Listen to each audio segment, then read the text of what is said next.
Me llevarás en ti, de Iván Obando. Capítulo 1. El regreso.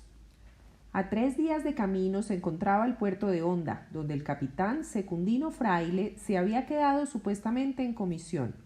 Los mismos días que llevaba de parranda en la calle del Pulguero, donde 2 niños de cada 3 le decían el abuelo, título obtenido gracias a su hijo Plutarco, hijo también de una casi princesa libanesa que los había abandonado en Barranquilla en la década de 1890. Plutarco era a más que absolutamente hermoso, absolutamente inepto y por lo tanto mantenido. Su trabajo consistía en acompañar a su padre mientras repartía su belleza por todos los pueblos donde paraba a cargar leña el Francisco de Paula, el mejor barco de vapor de la flota fluvial del río Magdalena. Secundino era un filósofo, un poeta y desde el abandono de Habibi, su esposa, un melancólico irredento. Su vocación era la tristeza y no desperdiciaba ocasión para cultivarla. Nada lo conmovía.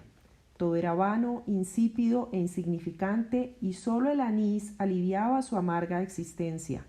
Por eso lo tomaba como si fuera agua y lo mantenía en la mesa de noche de su camarote para abogárselo cuando le daba sed o sentía algún asomo de melancolía. Yo amo mi locura, se decía. Si no fuera así, ¿de qué manera me podría aguantar tanto a mí mismo? Ella es mi mejor amiga, mi peligrosa compañera con la que he vivido los mejores momentos. Napoleón, los emperadores romanos, los antiguos chinos, Gengis Khan, la Anatolia, todos los misterios y todos los protagonistas de la historia, incluso algunos que jamás existieron, desfilaban en su imaginación cada noche por su cabina y con ellos se entretenía discutiendo las circunstancias y los motivos de sus actos y sucesos. En el último viaje, sin embargo, fue un joven, esta vez real, el que lo sorprendió. Era alto, de porte aristocrático, con unos vivos ojos verdes almendrados llenos de entusiasmo, un prospecto de héroe de cine de esos que a primera impresión parecen inmortales. Es curioso, pensaba Secundino. A unos los condenan al destierro y a otros, en cambio, ¿cómo sería la palabra? ¿Al entierro? Tal vez no sea esa, pero suena apropiada para aquel que aún no quiere regresar a su tierra. Y es que, ¿cómo menguar semejante existencia? A este muchacho le brotaba una fuerza inaudita por los poros, los ojos, las palabras, y a pesar de su suerte aparentemente mala, nada lo detenía de ser feliz y firme en sus ideas. Gonzalo se llamaba y tenía la juventud de las gaviotas cuando atacan los peces. Venía de Francia, donde había estudiado interno en un colegio de monjes franciscanos. Antes de regresar a Colombia, hizo una escala inevitable en Ciudad de Nueva York para comprar lo que consideraba iba a revolucionar la vida de todos los habitantes de Medellín, su pequeña ciudad encerrada en un hermoso valle entre la cordillera, a la que desde Honda se llegaba en 3 o 4 días a lomo de mula, transitando por caminos construidos por los indios. Apenas desembarcó, Gonzalo descargó 31 cajas cuidadosamente marcadas, alquiló una recua de mulas y compró, ignorando el consejo de los arrieros, un caballo entero, el mejor que encontró. Parecía como si este joven y su caballo tuvieran una conexión inexplicable.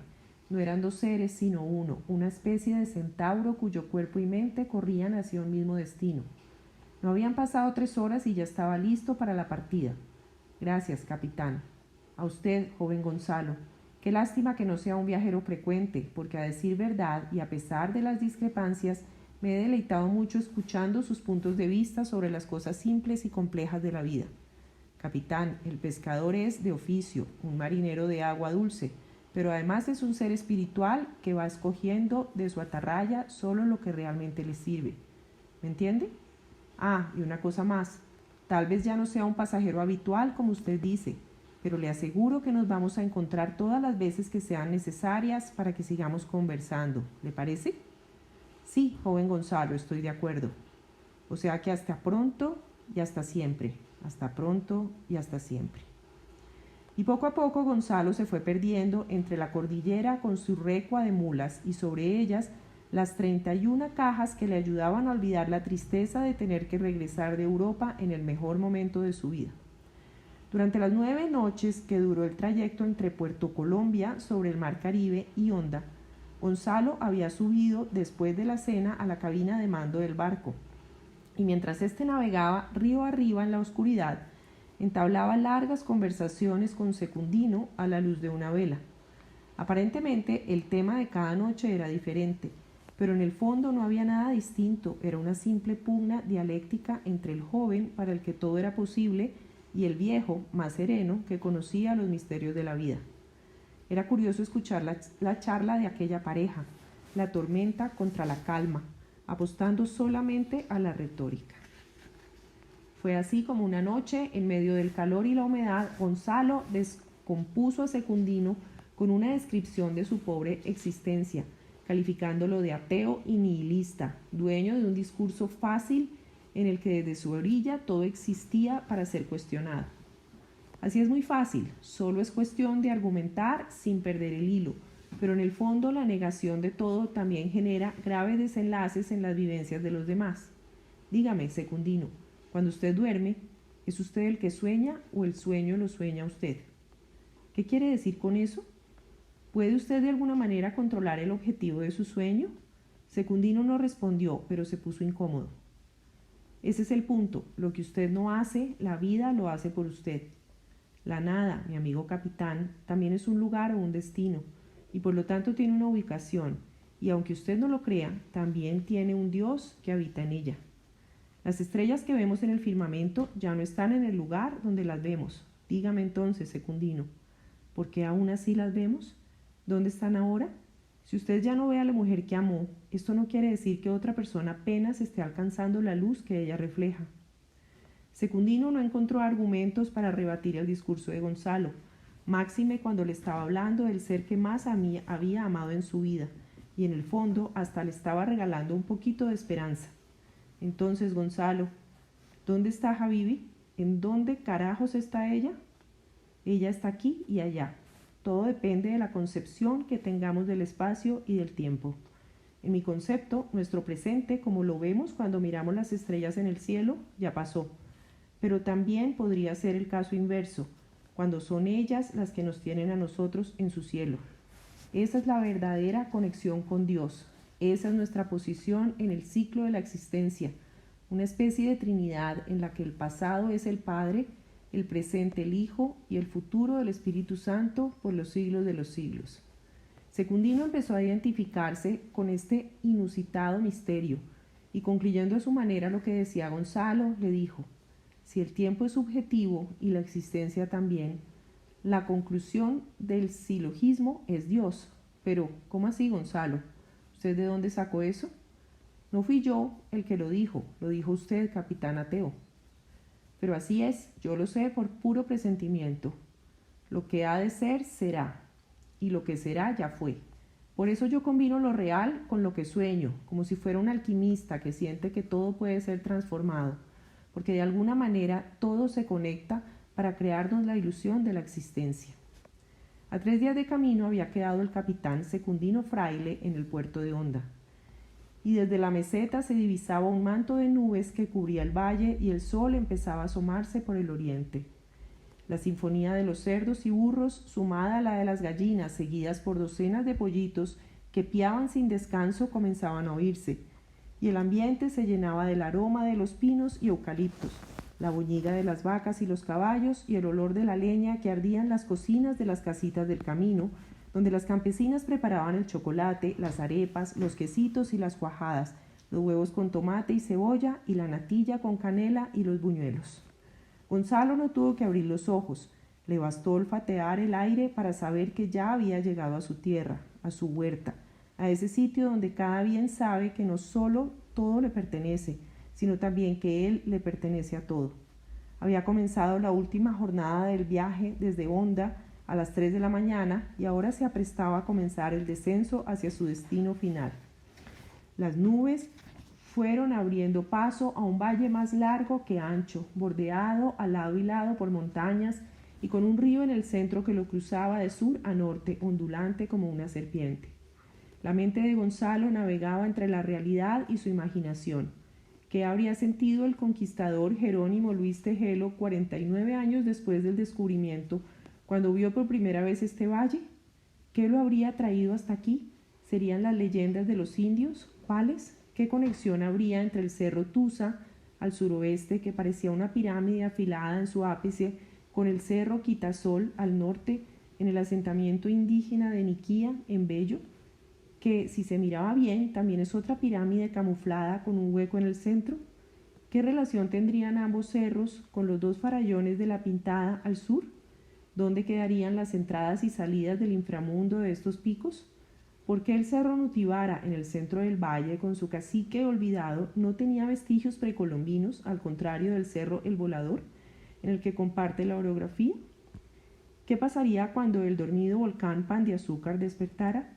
¿Cuál sería la clave cósmica de todos estos sitios energéticos? ¿Sería cierto que el Capiro, el cerro soberano del valle de San Nicolás, cerca del pueblo de La Ceja, era un faro que guiaba a los que regresaban del cielo, y que detrás de la cascada de Sonsón está la cueva donde se esconden los tesoros del cacique Toné? Todos estos pensamientos lo acompañaban mientras avanzaba y soñaba despierto. En todo caso, no eran los tesoros lo que lo inspiraban, eran los misterios. En el internado había aprendido acerca de la cultura egipcia y sumeria y creía firmemente que después del diluvio todas las civilizaciones orientales se habían desplazado a las tierras americanas, desde Alaska hasta la Patagonia, y no solamente a México y Perú. Así, sin darse cuenta, entró a Medellín por las playas de la quebrada Santa Elena. A su paso, los hombres lo saludaban quitándose el sombrero, mientras que las mujeres lo hacían con una pequeña venia. Eduardo lo había presentido desde muy temprano, había subido hasta la loma de las Gemelas, en la calle de Ayacucho, para mirar si en el alto se divisaba alguna recua de mulas distinta de las que normalmente traían las flores y los comestibles. En todo caso, desde allí era muy difícil saber con certeza si en alguna de ellas venía su hermanito del alma. Tendría que haber subido a caballo por lo menos hasta el paradero El Pan de Queso. Así que decidió regresar para tomarse un trago en el mercado de Oriente y mandó al paradero a Luis Norberto, un vaquero leal de la finca Jamaica, que lo acompañaba a todos lados desde que había vuelto obligado de Europa hacía 10 años. Pobrecito mi hermanito, decía cuando se emborrachaba. Y eso que se lo advertí. Lo berraco no es ser pobre, porque uno nace acostumbrado. Lo berraco es empobrecerse, porque uno nunca se acostumbra. Lo mismo pasa con Europa cuando te la quitan de las manos, como me la quitaron a mí por culpa de mi tío Lázaro. Margarita Castaño era una morena hermosa y feliz gracias a su inconsciencia. No era culta ni sabía del mundo más allá de lo que le contaba Eduardo, pero tenía una inteligencia simple que le servía para ganarse la vida. De día trabajaba de mesera y en la noche de copera en un bar del barrio Guayaquil, aunque ya había renunciado a esta labor. Desde que Eduardo le había regalado una casita en el Camellón de Guanteros, Margarita era como su esposa. Claro que eso solo lo sabía la gente cercana a ella, porque aún en ese tiempo Medellín era, en realidad, dos ciudades, la de los ricos y la de los pobres. No fue un encuentro casual. Al poco tiempo de haberse marchado Gonzalo para París, Eduardo la vio en el mercado de Oriente comprando verduras y la siguió hasta el bar donde trabajaba. Desde ese momento se sintió atrapado por el color de su piel y cuando pudo observarla con menos ropa en el bar comprendió que su miembro había tomado el control de su vida para siempre, pero que no podría conectarlo con su corazón porque sabía que su familia jamás la iba a aceptar. Así le sumó otro fracaso a su pobre existencia o autoproclamada vida trunca. A usted, Eduardo, le faltan huevas y mucha hambre. Deje de ser tan iluso. Entienda que su felicidad está aquí y ahora, le decía un amigo mientras miraban a Margarita deslizarse entre las mesas, atendiendo a todos los clientes que llegaban por montones enamorados de su movimiento de caderas. La falta de huevas se disimula con el aguardiente, le contestó, mientras brindaba con un café envenenado con licor. Por eso, yo le pido a Dios que cuando llegue el día de mi muerte me encuentre feliz, borracho y sobre todo confesado. Don Eduardo, gritó el vaquero Luis Norberto, mientras bajaba galopando como alma que lleva el viento. Confirmado, el joven Gonzalo ya baja por el camino real de Santa Elena, pero creo que se va a demorar un rato en pasar por aquí, porque trae una recua como de 30 mulas con unas cajas que parecen muy pesadas. Invadida por una sensación de optimismo, pero también de incertidumbre, Margarita se acercó a Eduardo y le preguntó si por fin alguien de su familia la iba a conocer. Entre serio y asustado, este no respondió y súbitamente se despidió de ella y de su amigo diciendo: «Me voy ya mismo a avisarles a mi mamá y a Marichú para que lo recibamos a la entrada de la finca. Y le tengo que decir a Cleo que le prepare unos frijoles con garra. O sea que no me vas a presentar a tu hermano. Hoy no, pero te prometo que lo haré a su debido tiempo. En todo caso, por aquí tiene que pasar la mulada y con seguridad lo vas a reconocer de inmediato.